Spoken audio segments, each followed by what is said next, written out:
I'm from the United States, and we stopped using 1080 poison 40 years ago because it was so devastating to the wildlife and toxic to humans. On the 23rd of February 2017, the Department of Conservation aerially spread 1080 poison bait across 38,000 hectares of the Mount Aspiring National Park and its waterways. Well, 2 days ago, there was an aerial drop of 1080 poison, and we saw 1080 pellets in the water, and that really scared us because nobody told us they were going to drop it in the water, but it was there. And people were swimming in the river and drinking the water, and what's going to happen to them? Ready? 1, 2, 3, woo!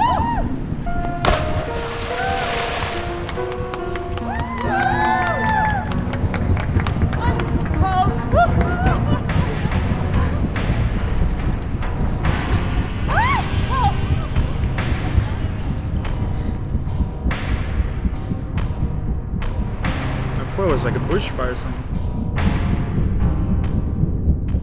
1080 poison bait was dropped directly into all streams and rivers that feed into the Blue River, which meets the Makarora at the Blue Pools.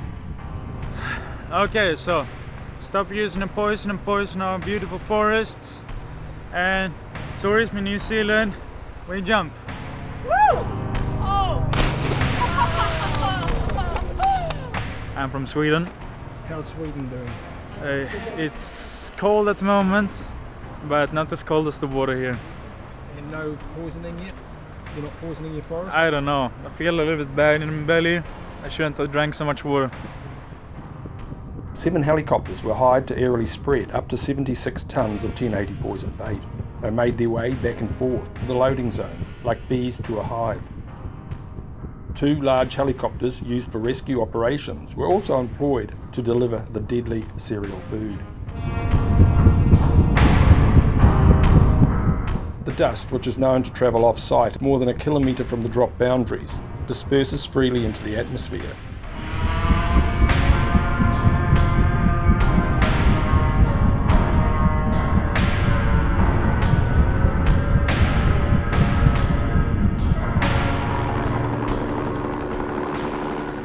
Two days after the aerial drop was completed, experienced and local helicopter pilot Dion Matheson flew us into the Wilkin Valley area. Dion pointed out the trout fishing hotspots, and at this time of year hundreds of trout fishermen are exploring the majestic pools in search of that elusive monster. Little did the fly fishermen know that the poison bait was dropped directly into the crystal clear streams where the trout feed.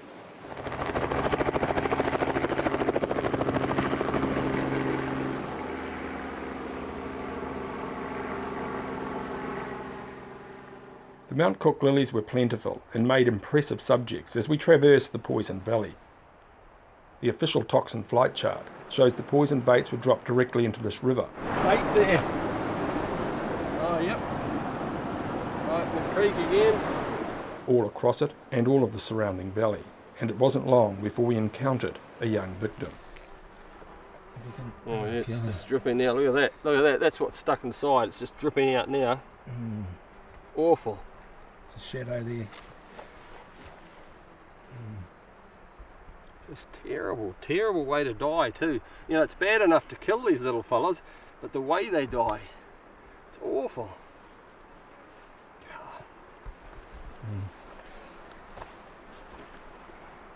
So all of the animals are dying. It's not just the possums or the mice, but everything that eats it. And if it's killing a deer, and you see it struggling up there dead, and you think, oh, wait, if it's killing a deer, and they're a lot bigger than everything, then it's killing everything.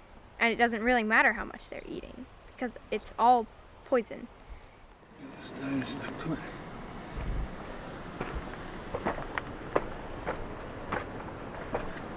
Weird how he's actually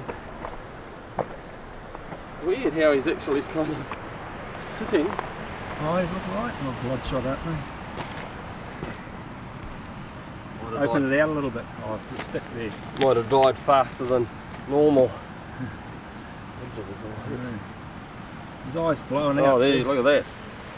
Yeah. So, Yeah. Bleeding out their nose. Blood all on his paw there as well. Awful. Eyes bulged out, isn't it? Yeah, really bulged. Terrible.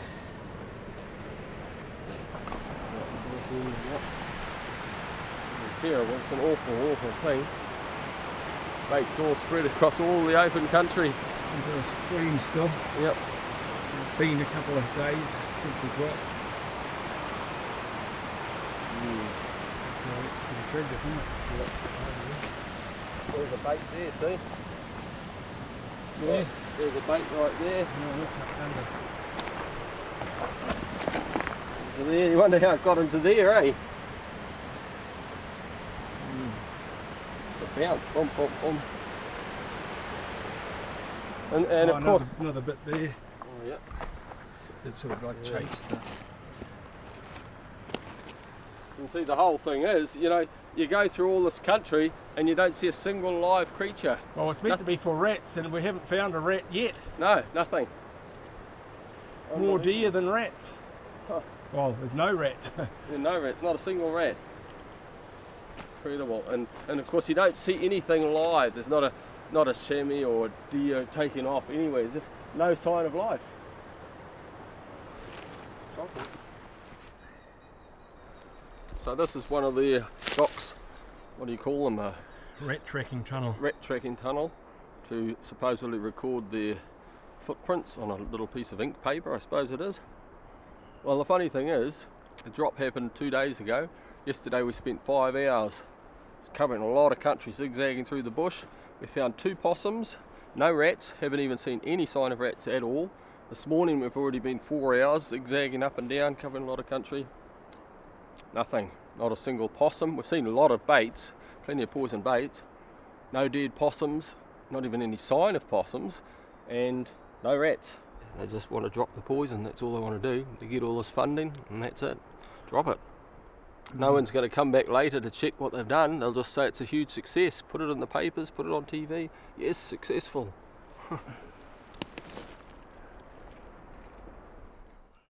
The aerial operation was planned to be undertaken in 2014, when Dr. Nick Smith, then the Minister for Conservation, was reported as stating the beach seed crop would trigger a plague of an additional 30 million rats and tens of thousands of stoats.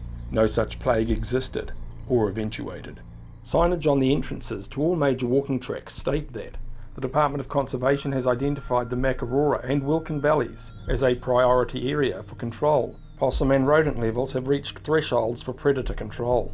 A response sent by the Department of Conservation states that no possum data exists for the operational area.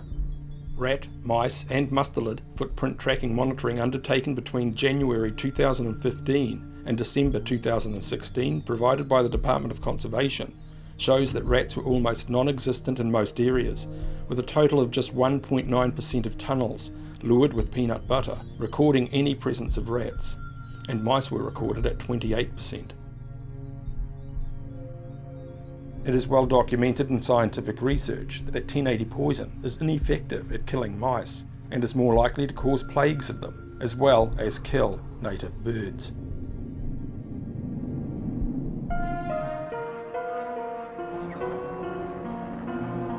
There was no justification for the aerial poison drop to take place, and especially in summer, through the peak of the tourism season.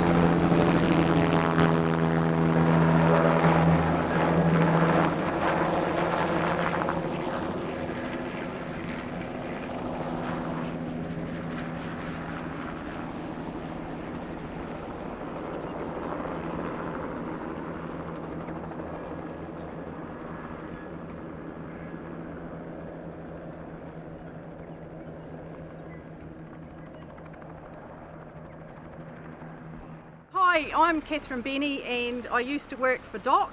In the good old days I was working for Murahiku and I worked in wild animal control, and yes, I worked with that deadly 1080 poison. And unfortunately, at that time when I was working for DOC, I was like so many of the other employees there, led to believe that it was relatively safe, relatively harmless, and of course we all know now that that is a total crock of crap. The information that the general public is being fed is very wrong. There's a lot of cover-ups. Yes, there are still from very good people in DOC, but there is a lot of underhand stuff going on. They know that so many kea are eating these baits. They know that the kea die. They know there is birds out there getting secondary poisoning from the animals that have been killed. It is horrific, and I would like to think that one day DOC will, dare I say it, grow some balls, but no, accept that they got it wrong. They know they've got it wrong, but I would like to see them reverse it before it is too late. The Department of Conservation declined an interview request to discuss this aerial poisoning operation, as they have every other time a request has been made over the last 10 years. Don't you have Greenpeace here? Don't they come into New Zealand? Greenpeace is supporting poison really because they don't really know anything about it, so they just support DOC. Department of Conservation, So, They support this? The leader's being paid off or yeah, what? yeah.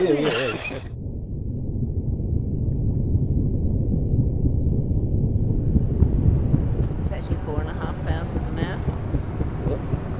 The BK117s are 4,500 an hour, and the others are 3,000 an hour.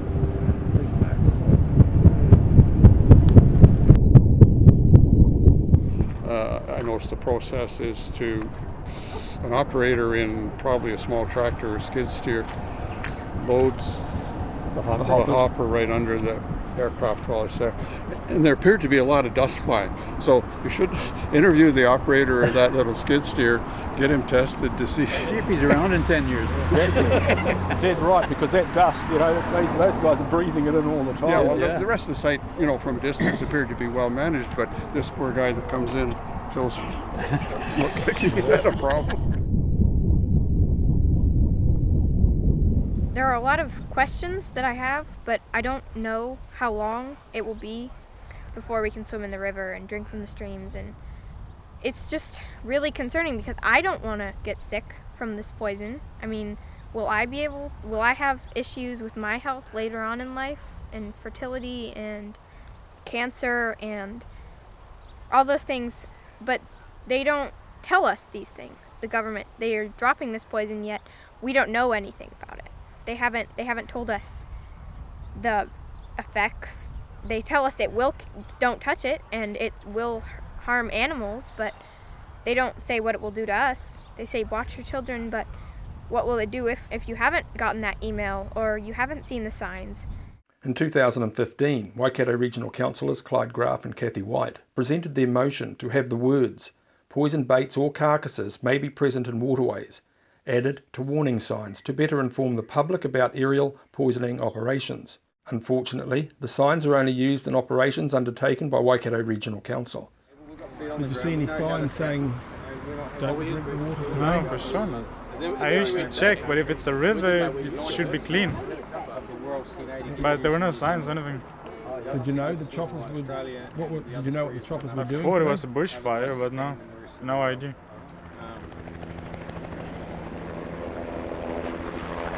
The 7 helicopters used to spread the poison bait were loading from the edge of the Makarora River, which flows into Lake Wanaka.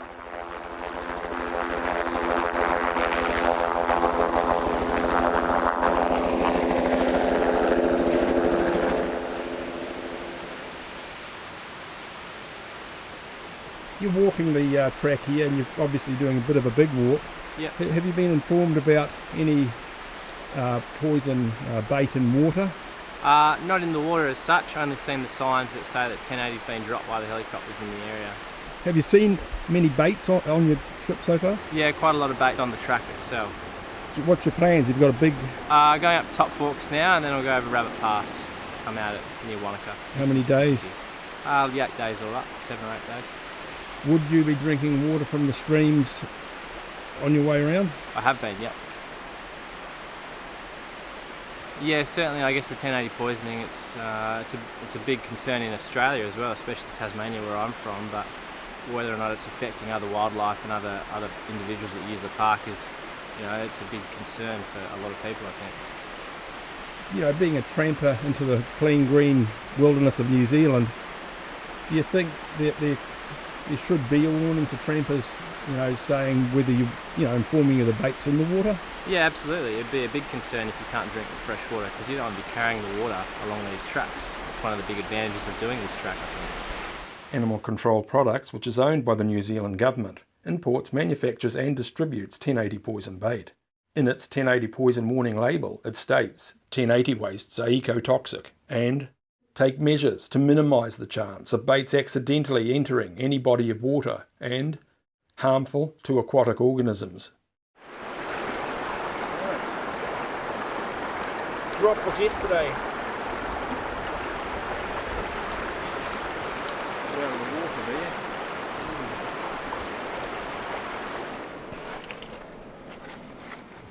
Just a sec. Wait a sec. Yep, go. So you see that one there? Still nice dark green in the centre though, eh? Even though it's been sitting in water overnight. Another one there, look. Down between the things there. Yeah, right jammed in. Wow, how many's that? The official poison bait distribution chart provided by the Department of Conservation shows that only the big valley rivers were buffered from the poison bait. However, all other streams and rivers in the surrounding hills and mountains, the ones trampers and tourists drink from most, had 1080 poison bait dropped directly into them. All streams that form and flow into the buffered rivers were spread with the poison bait. Well, there's one there. Just crunkle one of these open because it's been overnight. Even that one.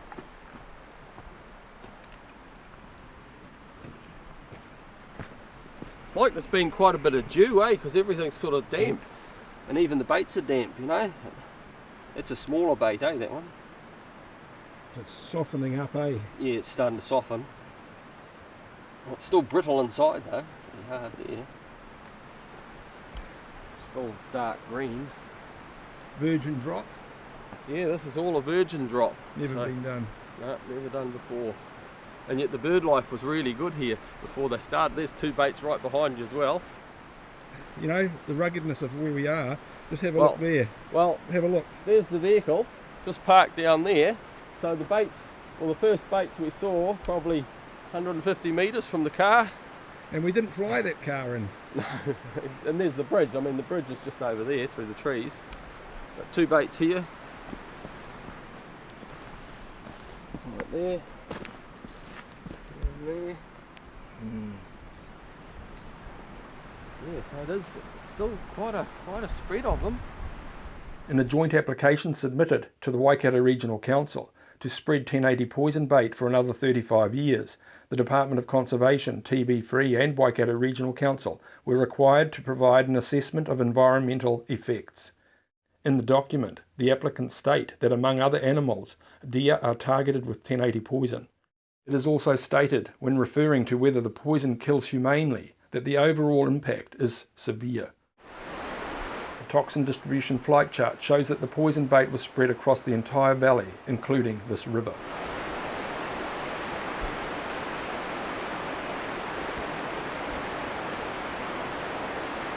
Beautiful sort of yearling hind, great neck. I mean, there's so few of them as it is, and then they have to go and kill everything. I mean, these just make the place, all this grass is just masses of feed. To have the odd deer dotted around is a wonderful thing. I have to say it's a disgusting activity. And I mean, I've seen these guys, you talk about it, and they actually laugh about this sort of thing, I've heard them laughing when you're talking about the deer it's killing. Just lift up the head if it's going to come pretty good. So this has been here probably, well, you see blood, see the blood in there? Second way to focus, sorry. It's been bleeding out the eyes as usual. It's all terrible, see that? Poor old thing. Hundreds of deer are likely to have been poisoned in this operation alone. Thousands of deer are poisoned annually, and close to 1 million hectares of New Zealand forests were poisoned in the last year. Oh yeah. There you go. That's pretty ugly, isn't it? That eye. Yeah. There's a yearling over here too. We'll take a look. Typically we find aerial drops in the North Island. They're using, what are they, 12 gram baits. Yeah, So slightly bigger, eh? quite a bit bigger. But they use half as many as the 6 gram baits, obviously. A beautiful scene, scenic valley. So much pain and suffering. Yeah, look at the setting, eh?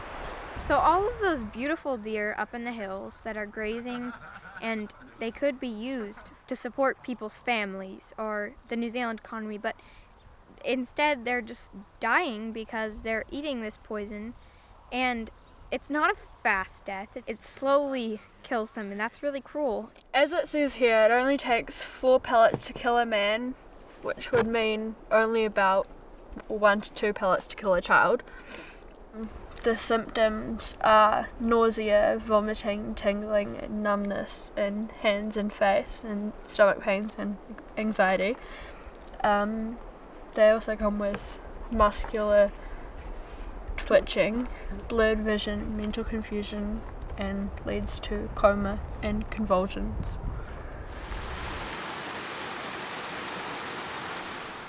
Well, here's another big beautiful hind. She's a lovely example, this one. Big girl. Look at that eye. That is absolutely disgusting. It's actually bulging out of the head. Look at it. That's not just foam, you see. That's actually the eye. The eyeballs. Yeah, it's like popping out of the skull. But we've heard of that before. Yeah, well, we've heard people say they've seen deer coming out onto the farm edge where they can see them quite clearly, and the pressure is so great it actually forces the eyes to start bulging out of the head. Oh, it's horrendous. That is disgusting. I mean, you can tell by the back end too. It's just as swollen as can be. The pressure must be, oh, it's just awful. You can see where she's been kicking here, like all the moss and stuff's been kicked up, you know, all around here, the front as well. Clearly been, you know, thrashing around. She's got a fawn, Steve? Yeah, she's got a fawn somewhere. We'll have a bit of a look, but I don't like our chances of finding it. You can tell that she's got milk in the udder. Yeah, the udder, it's still like, you can see it all green. The milk in the udder goes all horrible green. So the fawn is probably still quite small. I'll just roll the whole thing over, eh? Oh, you reckon you can, yeah. But see, that one's bulged as well. You can sort of tell it's, you know, sort of popped. It's all blood around there, you know. Yeah. It's just horrendous. They're just poisoning them, and that's really sad because you think, oh, all those animals up there, they're just dying, and then some other bird, maybe a kea or some other carrion eating bird, will come and eat that dead carcass that's been there, and it still has 1080 poison in it, and it will eat it, and then that animal will die because of secondary poisoning, and then it's just killing even more animals. I'm from Canada, and it's been banned there for what? How long? Quite a while. Yeah. So. Why do they ban it in Canada? Any idea? Well, because the secondary kills, I think. Yeah. Our son had some cattle on his land in Canada, and the wolves come in and were starting to kill some of the cattle. So Fish and Wildlife, your conservation equivalent, they come and put some poison down, but they buried it around the carcass, and they had trail cams. And when they saw that a wolf had come and taken the poison, it was fast acting, they would find it and take it out of the ecosystem. Kill it and take it So out. the poison was taken back out of the ecosystem. The manufacturer's warning label states that the exposed bodies of all poisoned animals should be collected and destroyed by complete burning or deep burial at a landfill approved for hazardous wastes. In New Zealand, the carcasses of all animals killed in 1080 poison operations are left to decompose where they fall, be that on land or in water.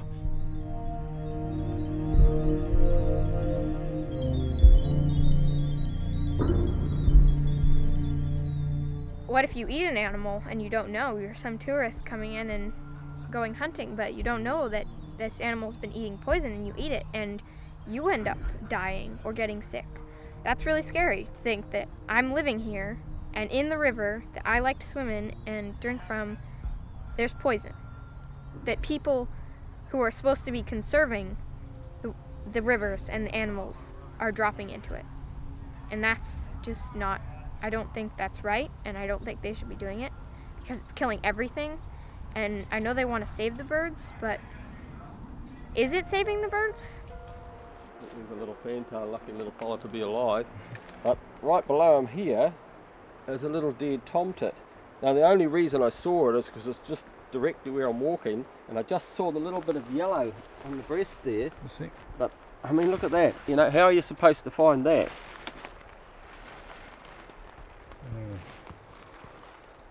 And I just saw that little bit of yellow under there, you see. Because they're pretty little things. Look at the little bit of orange. Yeah, lovely. Just a young. It's a young one, yeah. But you could fairly assume that that bird was alive a few days ago prior to the drop. So it was absolutely alive. Yeah. By our findings in the last 4 days, we've been zigzagging all through the bush, covered a lot of country. We haven't found a single dead rat, which was the target species. And of course, the fact that the baits are actually designed for rats, to attract rats, not to attract birds, makes it even worse. We found a few possums, but they're even very lean, you know, very few and far between. Oh yeah, very low numbers. And the deer, of course, very low numbers.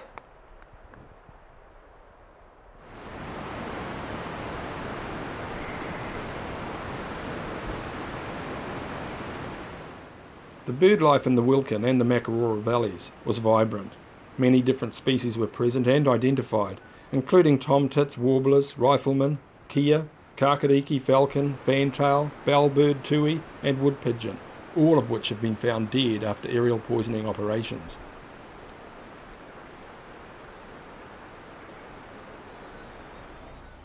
These valleys had never been aerially poisoned before, and yet the ecosystem was balanced and healthy. Once the poisoning begins, the ecosystems are disrupted and the poisoning cycle is repeated every 2 to 3 years. Over there somewhere. Lots of birds, eh? You know, it would have been good if they hadn't poisoned it.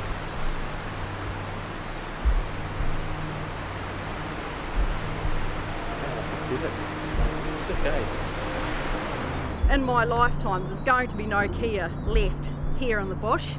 There are going to be a number of other birds. The animals, like I want my kids to be able to carry on hunting for deer, for pigs.